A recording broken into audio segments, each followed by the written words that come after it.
بسم اللہ الرحمن الرحیم۔ السلام علیکم ناظرین، انسائکلوپیڈیا ورلڈ میں خوش آمدید۔ امید ہے کہ سب ٹھیک ہوں گے۔ ناظرین، آج میں آپ سے چھوٹا سا واقعہ ڈسکس کروں گی۔ واقعہ ہے تو بہت لمبا، لیکن میں اسے مختصر کر کے بیان کروں گی۔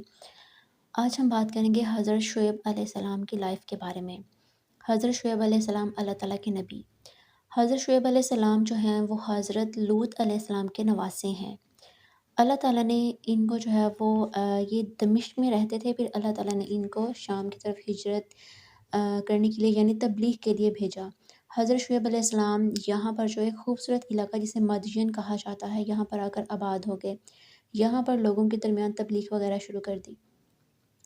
حضرت شعیب علیہ السلام کا انداز گفتگو اس قدر خوبصورت تھا اور پر تاثیر تھا، یعنی کہ لوگوں کے دل میں اثر کرنے والا تھا کہ آپ کسی کو کوئی بات سمجھاتے، کسی کو کچھ کہتے تو فوراً وہ اس کے دل پہ اثر کرتی تھی۔ اسی لیے آپ کو خطیب الانبیاء کا لقب بھی دیا گیا۔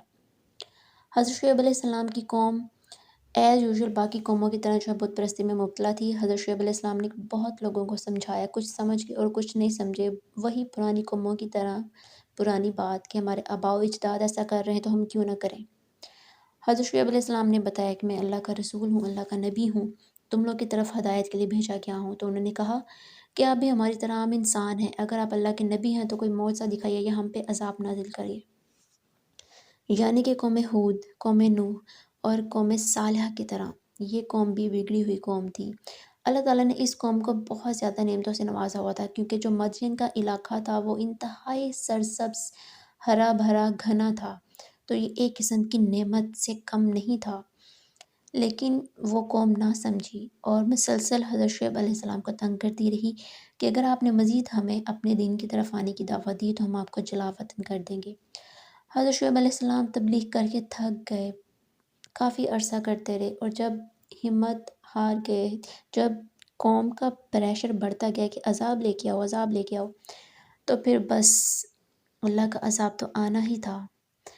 پھر ہوا یوں کہ مسلسل 7 دن تک قوم شعیب پر دھوپ کا عذاب نازل ہوتا رہا۔ ناظرین، پرانی قوموں کے بارے میں آپ نے پڑھا، کسی پہ چنگھاڑ کا عذاب، سیلاب کا عذاب، پانی کا عذاب، اس طرح کے مختلف عذاب آتے رہے، لیکن یہ قوم شعیب، حضرت شعیب علیہ السلام کی قوم پر انہوں نے خود مانگا تھا کہ اپنا اگر تمہارا کوئی اللہ ہے، تمہارا خدا ہے تو عذاب نازل کرو۔ تو مسلسل ان پر دھوپ کا عذاب نازل ہوتا رہا، کڑک دھوپ، جھلسا دینے والی دھوپ، اور سورج بالکل جیسے زمین پہ اترا۔ یہ لوگ کچھ سمجھے اور کچھ ابھی بھی نہ سمجھے۔ اور پھر یہ کیا ہوا کہ 7ویں دن ایک بادل نظر آیا ان کو۔ یہ قوم بڑی خوش ہوئی کہ یہ ایسا کرتے ہیں کہ بادل کے سائے میں جا کے کھڑے ہو جاتے ہیں، دھوپ سے تو نجات ملے گی۔ جب یہ قوم اس بادل کے سائے کے نیچے گئی، ابھی اس بادل کے سائے کے نیچے گئی ہی ہے تو اللہ تعالیٰ کے حکم سے اس بادل سے آگ برسی، اور وہ آگ برسی اور اس قوم کو جھلسا کر رکھ دیا اس آگ نے، اور وہ اس زمین میں ایک بڑا سا زلزلہ آیا، زوردار آواز آئی، اور وہ لوگ وہیں کے وہیں پڑے رہ گئے، اور وہ لوگ وہیں اوندھے پڑے رہ گئے۔ یہ عذاب تھا حضرت شعیب علیہ السلام کی قوم پر، اور اس قوم کی جو سب سے بڑی نافرمانی تھی نا حضرت شعیب علیہ السلام کو جھٹلانے کی اور لوگوں کو جو ہے وہ لوٹنے کی، وہ یہ بھی تھی کہ یہ ناپ تول میں کمی کیا کرتے تھے، پیسے زیادہ لے لیا کرتے تھے، اور جب ناپ تول میں جب سودا سلف دیا کرتے تھے تو کم دیا کرتے تھے، یعنی کہ اس کا وزن کم کر دیتے تھے۔ یہ ایک بڑی خرابی تھی اس قوم میں۔ اور لیکن ناظرین، آج ناپ تول میں کمی سرعام ہو رہی ہے۔ کیا ہمارے جو دکاندار ہیں یا جتنے بھی تجارت کے لوگ ہیں وہ ناپ تول میں کمی کی بنا پر جو سب کر رہے ہیں کہ وہ حضرت شعیب علیہ السلام کی قوم کا عذاب بھول بیٹھے ہیں، یہ پھر سے وہی دہرا رہے ہیں۔ آج کل ناظرین، ناپ تول میں کمی تو اس کو سمجھا جاتا ہے شاید ثواب کا کام ہے، یہ شاید حکمرانوں کی نااہلی کی وجہ سے۔ ناظرین، یہ خوبصورت سا واقعہ جو تھا حضرت شعیب علیہ السلام کی قوم کا، جو کہ بہت ہمارے لیے ایک نصیحت ہے۔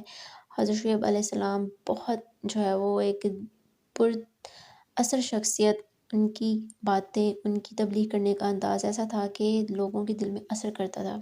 یہ چھوٹا سا واقعہ میں نے آپ سے شیئر کیا۔ اللہ تعالیٰ ہم سب کو ہدایت دے، اللہ تعالیٰ ہم سب کا حامی و ناصر ہو۔ اللہ حافظ۔